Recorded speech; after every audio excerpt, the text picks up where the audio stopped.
Hello and welcome. This is the Zen community of Oregon, making the teachings of the Buddha Dharma accessible to support your practice. New episodes air every week.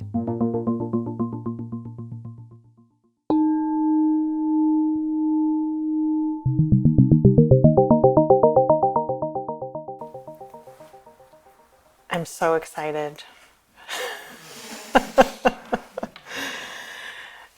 As you may have heard, I love Rohatsu. I love the story. Rahatsu is the celebration of the Buddha's awakening.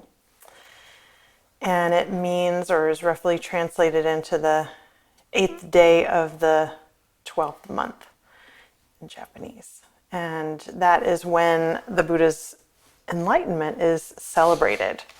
And in fact, right now, there are many Japanese Zen monasteries in which people are in a week-long silent meditation retreat this week and possibly next week. So next week, our community will be involved in that endeavor. So we're connected to a lot of different practitioners right now, all celebrating this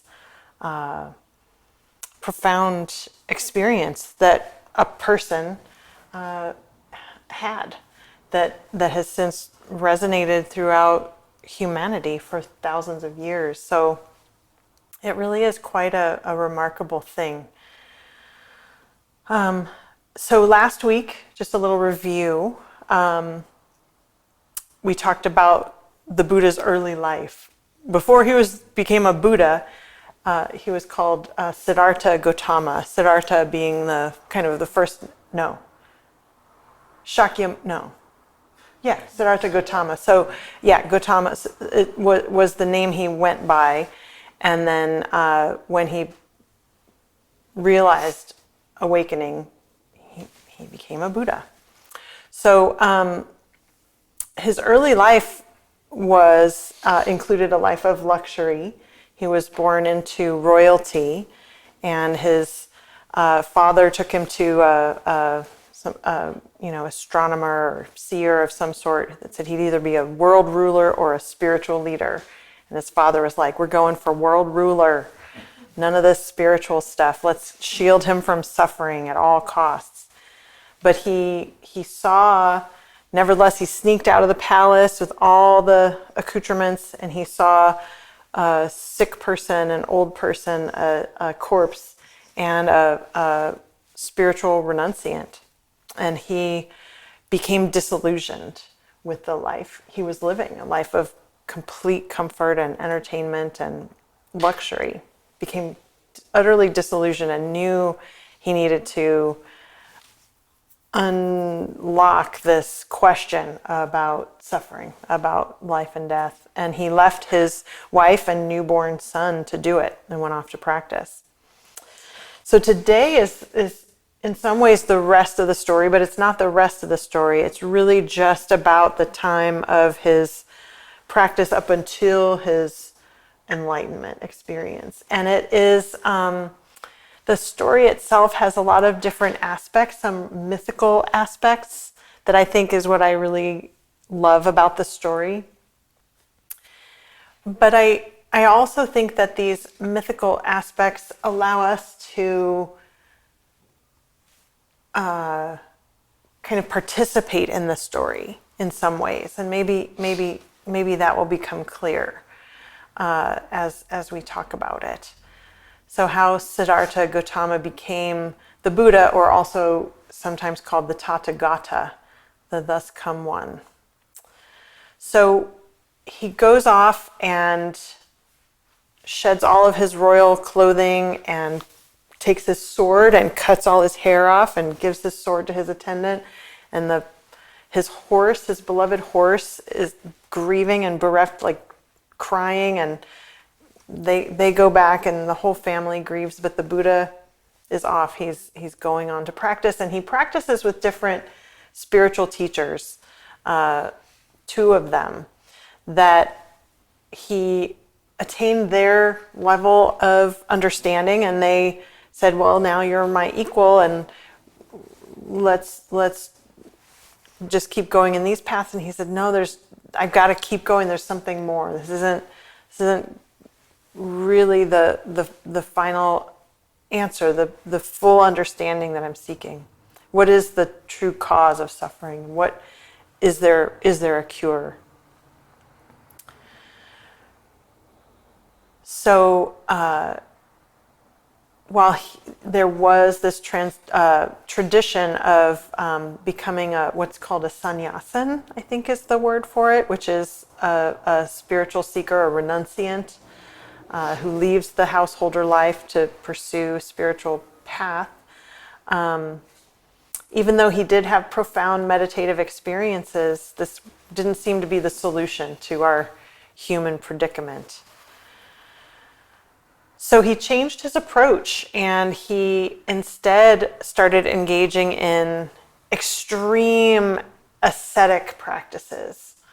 And there were a few, he practiced with some other people who were kind of into this, like, how little food can we live on? And he did a few different methods of this. In particular, he tried an extremely forceful control of the mind, forceful control of the breath, where he even tried to stop breathing, and extreme fasting. So from some of the sutras, it says, he says, I thought, suppose that I, clenching my teeth and pressing my tongue against the roof of my mouth, were to beat down, constrain, and crush my mind with my awareness. So clenching my teeth and pressing my tongue against the roof of my mouth, I beat down, constrained, and crushed my mind with my awareness. Just as a strong man seizing a weaker man by the head or the throat or the shoulders would beat him down, constrain, and crush him, in the same way I beat down, constrained, and crushed my mind with my awareness. As I did so, sweat poured from my armpits, and although tireless persistence was aroused in me, and unmuddled mindfulness established, my body was aroused and uncalm because of the painful exertion. But the painful feeling that arose in this way did not invade my mind or remain. So you'll notice in this sutra that there's a repetitive quality, that there's kind of this, he says the same phrase in a slightly different way over and over. That's because it was an oral tradition for hundreds of years before it was ever written down. And this is how human minds recall information. So when we read the sutras like this, they are extremely repetitive because they were carried just from mind to ear to mouth for generations before they were even written down. So he did the same thing with stopping the breath. I mean, this sounds really awful, doesn't it? It just sounds awful. And maybe there's a little bit of that in our practice sometimes, isn't there? This force and just like trying to crush our thinking mind or force our breath to do or not do something. He noticed that the stopping of breath resulted in some extreme pain, which is not really that surprising. But I won't read that part.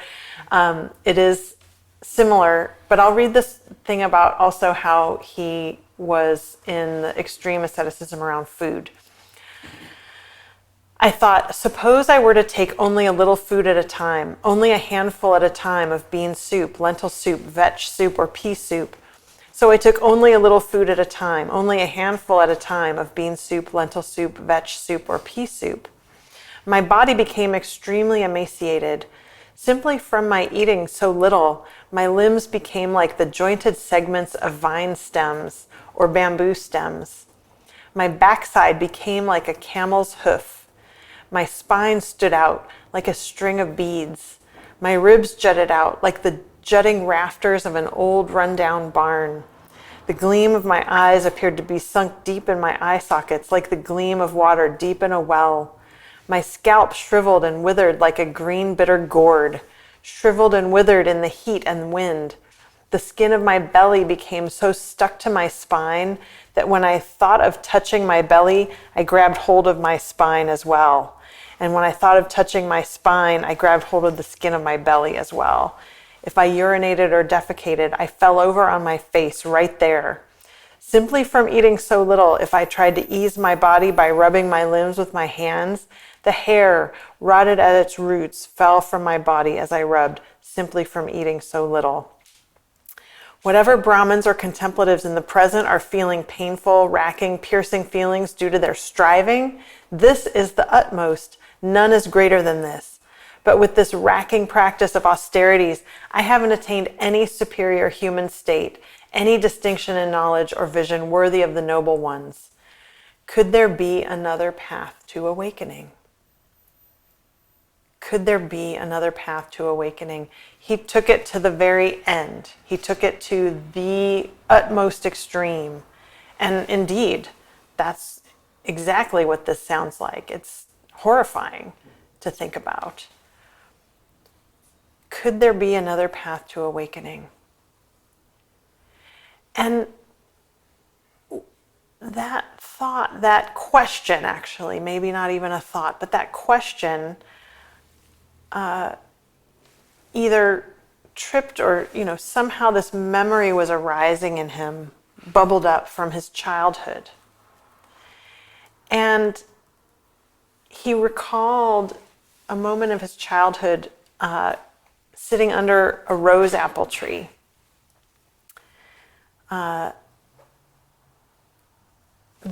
It was apparently the first day of harvest, and apparently it was hot outside. They were starting to plow the ground. And here he was, a little child, and he was sitting under this tree, so it was kind of cool and comfortable. He was sort of away from where all the action was, but he could see it. And he also had a sense of he was kind of so dialed into this moment that he could have a sense of the way that the plow was disturbing and harming the worms and the bugs. And he was just really quite present with it, and in a very pleasant way, being just deeply in that very moment. And so the sutra says, I recall once when my father the Sakyan was working, and I was sitting in the cool shade of a rose apple tree, then quite withdrawn from sensuality, withdrawn from unskillful mental qualities. I entered and remained in the first jhana. This is a stage of concentration. Rapture and pleasure born from withdrawal, accompanied by directed thought and evaluation. Could that be the path to awakening? Then following on that memory came the realization that is the path to awakening. I thought, so why am I afraid of that pleasure that has nothing to do with sensuality, nothing to do with unskillful mental qualities? Why am I afraid of that? Isn't that interesting? That here's this perfectly wholesome, very pleasant experience that he knew as a child. And that, there's something familiar about this. What if this is it? Why am I so afraid of that? He goes on to say, I thought, I'm no longer afraid of that pleasure that has nothing to do with sensuality, nothing to do with unskillful mental qualities, but is not so easy to achieve that pleasure with a body so extremely emaciated. Suppose I were to take some solid food, some rice and porridge. So I took some solid food, some rice and porridge. Now, there's a little more to that part of the story that I like to share about. This particular part of the sutra says, now 5 monks had been attending on me, thinking, if Gautama, our contemplative, achieves some higher state, he will tell us. But when they saw me taking some solid food, some rice and porridge, they were disgusted and left me, thinking, Gautama the contemplative is living luxuriously. He has abandoned his exertion and is backsliding into abundance.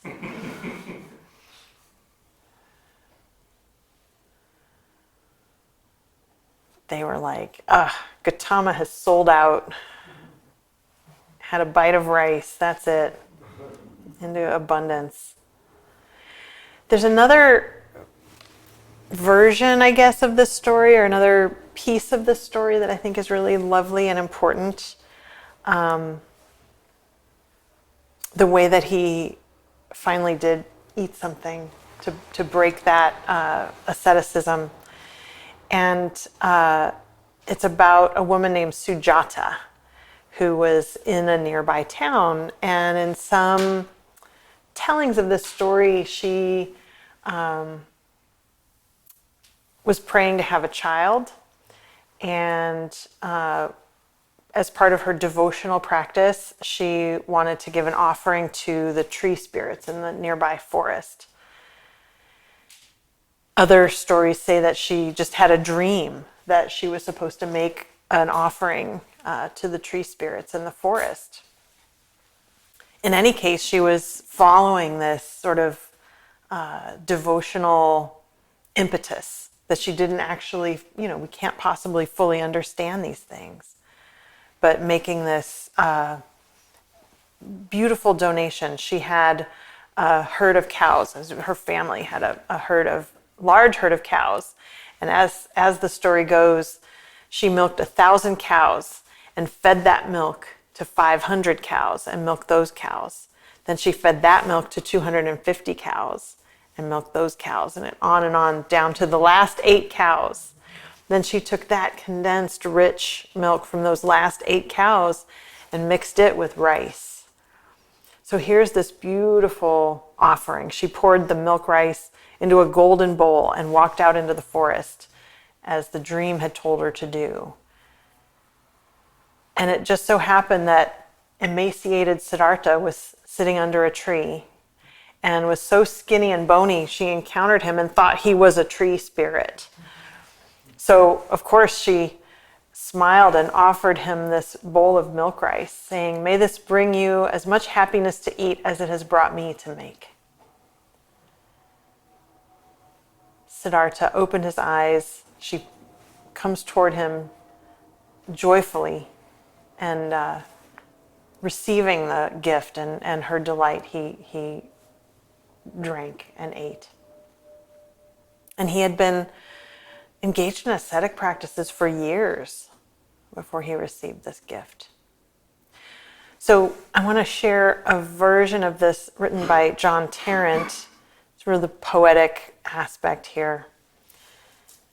Sujata was a force greater than his striving. However, the ascetics he had been practicing with arrived just in time to see him receiving the bowl from Sujata. They had been his companions in austerity, and now they repudiated him. And so he was alone to face the coming night. When he had finished eating, Siddhartha stood and stretched and walked to the riverbank. He was exhilarated. He waded in, and the water had a happy feel. It restored him. He threw the bowl into the river, saying, "If it floats upstream, I will awaken this very night." The golden bowl indeed floated against the current, disappearing upstream. So here's the artistic license part that John Tarrant offers, and I love this. The bowl came to a place with ancient overhanging trees and a waterfall with a whirlpool below it. There the bowl swirled around and was drawn down into the palace of the Black Snake Dragon King, an ancient being named Mahakala. The bowl sank down and banged lightly against 7 other bowls, making a dull clink. This was not really something new for the dragon, who had received bowls in just this way from the 7 previous Buddhas. With a feeling for time that was slow and vast, the dragon thought that the most recent Buddha had died just the day before, and hearing the sound of the bowl thought, so soon, and was happy that a new Buddha was already about to appear. The bowl was received as a gift, and in this way, someone else became a friend to Siddhartha.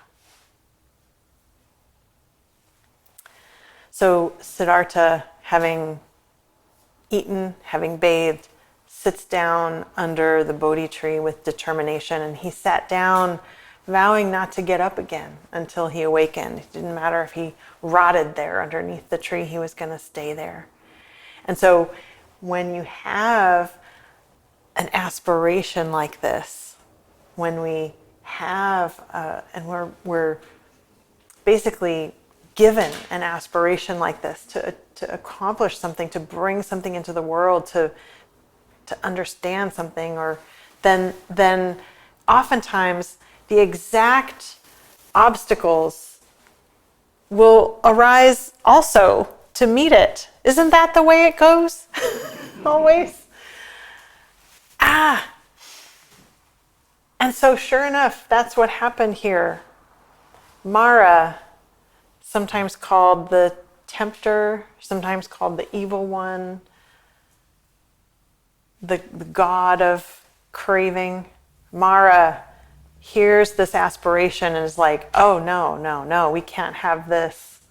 I've got to interfere with this awakening. This could have massive implications on my kingdom and all the suffering beings. This could change everything. So Mara is hell-bent on knocking the Buddha off of this cushion, off of this seat. So he tried fear, and he brought in huge armies and falling rocks and flames and arrows to try to frighten the Buddha off of his seat. But these things just turned to light, or the arrows turned to flowers as the Buddha transformed them. That we too are capable of transforming our experience. The Buddha, or Mara, tried craving. He trots out his beautiful daughters to try to tempt the Buddha away from his seat. And it just didn't work. So finally he tried self-doubt, which probably we're all pretty familiar with too. Mara says to the Buddha, by what right do you claim the seat on which you sit? Like, who says you're the one that's going to awaken? What gives you the right to say that? I have my armies to bear witness for me. Who will speak for you? Who will speak for you? Who will witness for you? And the Buddha just took his hand and touched the earth. And you've probably seen the depictions of the Buddha touching the earth, and the earth is his witness. He calls upon the earth as his witness, that has witnessed all of his many lifetimes, endeavoring to understand. Now, we can talk about all of that. That's one way to understand these things that happen. He touched the earth, and there was an earthquake, and then the earth opened up, and the earth goddess, who's been known by many different names, Prithti is one of the names. She arises from the earth, and with her, the source of a sudden flood of water that came from her twisting her hair, twisting water out of her hair. And this water had apparently been collected over innumerable instances of generosity offered by the Buddha over the ages. And so it created a flood that washed away Mara and his army. The earth was the Buddha's witness. And the earth is our witness too. The earth is where we come from. The earth is what we are. And with the solidity of our own awareness, right now, we too can touch the earth, bear witness at any time. This is available to us always.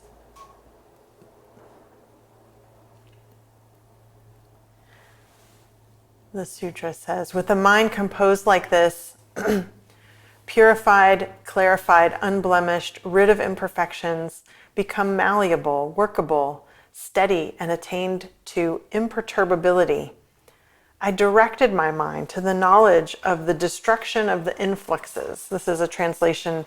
The influxes just mean craving and aversion, or greed, anger, and ignorance, the things that get in our way.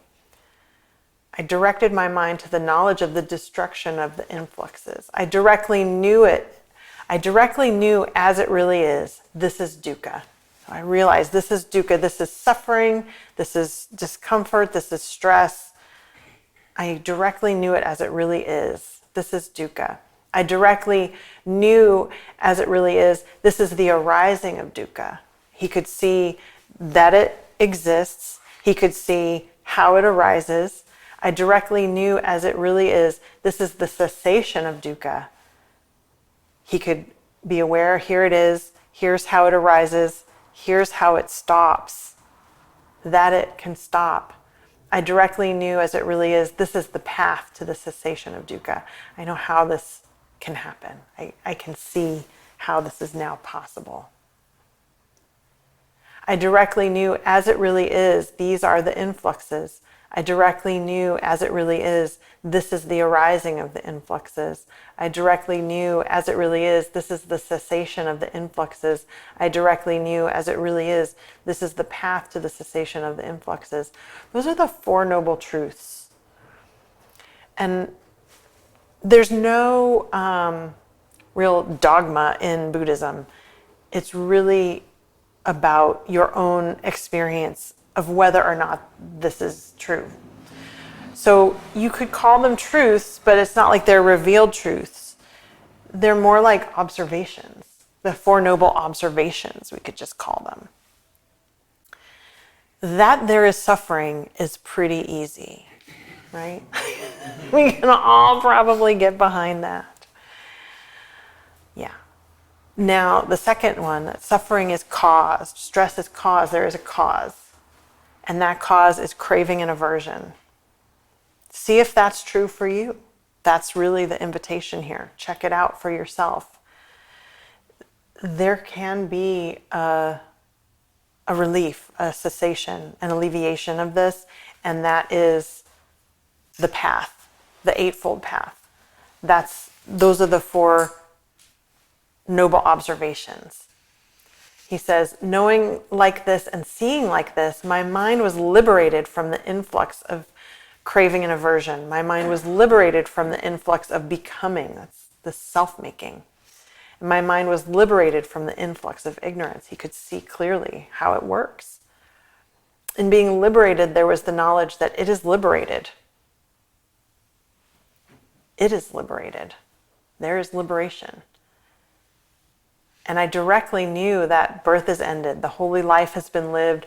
What had to be done has been done. There is no more of this state beyond. So in some of it goes deeper into some of the things that clarified for him after this awakening. In this process, really. He sat down and remembered his past lives. And again, we can talk about that and what that can be about. Seeing the relationship between cause and effect is another thing that he could actually really see. He said, it became obvious that everything is dependent on every other thing and has no nature apart from its relation to other things. I think this is actually a John Tarrant piece. Excuse me, let me start over. It became obvious that everything is dependent on every other thing and has no nature apart from its relation to other things.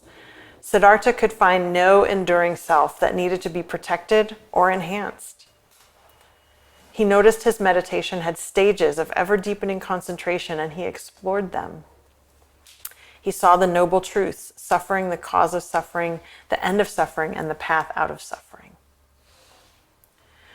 So he is in this clarifying process and opens his eyes in the morning and sees the eastern star, which is beautiful. That is something we can see now. We can see, I think it's Venus actually, maybe. But we can look up and see that star. And it is said that he, at this moment, said, I, together with all beings and the great earth, simultaneously achieve the way. I, together with all beings and the great earth, simultaneously achieve the way. That's all of us. That's everybody. That there's no separation, that there can't be.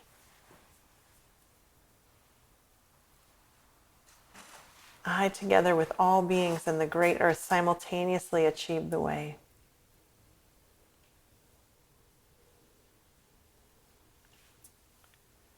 There's a way that, well, in this view, we already are this. We already are awakened. And we have plenty of work to do. But there's nothing that is, that it's our true nature. Our true nature is this awakened nature. And it is just obscured. It gets obscured. We get confused. So there's a poem about this. He says, "Through the round of many births, I roamed without reward, without rest, seeking the house builder. Painful is birth again and again. House builder, you're seen. You will not build a house again. All your rafters broken, the ridgepole destroyed. Gone to the unformed, the mind has come to the end of craving." This house being our self. It's just all separate elements that aren't inherently anything. To see through that once and for all. That's what this is about. So the Buddha sat with these realizations for 7 days. He sat there under the tree just absorbing them, not wanting anything, just in the bliss of not wanting anything, perhaps integrating all of this. And Mara, I don't know, had floated away, kind of crawls up off the water and sees that if he shares these teaching, it's going to be bad. So Mara even returns once again. He argues that the Buddha should just rest in the great peace that he had found and just avoid the world. Just stay in your bliss state. Just don't even try anything else. This is again John Tarrant's version of it, a little bit of artistic license. He says the black snake dragon king came to give protection. This is actually another being named Musalinda, but it's fun to think about it this way. This dragon king came to give protection, winding great coils underneath the Buddha as he sat and raising 7 hooded heads over him to shield him. And you'll see some statues of the Buddha with this 7-headed snake-like dragon king, protecting the Buddha, sometimes called a Naga Buddha. After he had sat for 7 days, Siddhartha looked around and was filled with love for the world and its beings. He said, "This world is burning. What we want causes us to be afraid. We call our pain ourself. We have things the wrong way around." And he was moved to leave his seat and go out to teach, beginning at the deer park with his 5 companions who had shared his austerities. After this, he was known as the one who comes thus, the Tathagata. So that is the story of the Buddha's awakening.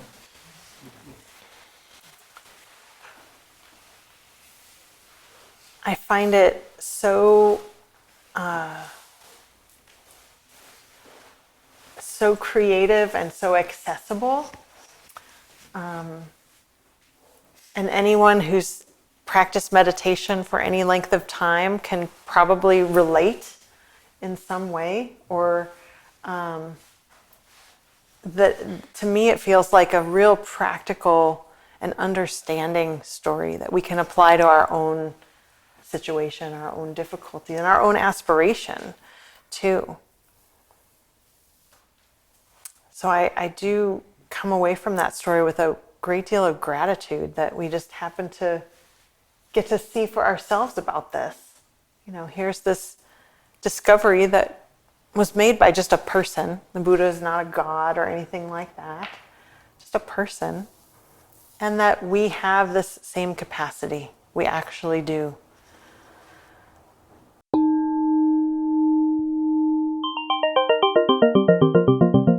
Thank you for listening to the Zen Community of Oregon podcast, and thank you for your practice. New episodes air every week. Please consider making a donation at zendust.org. Your support supports us.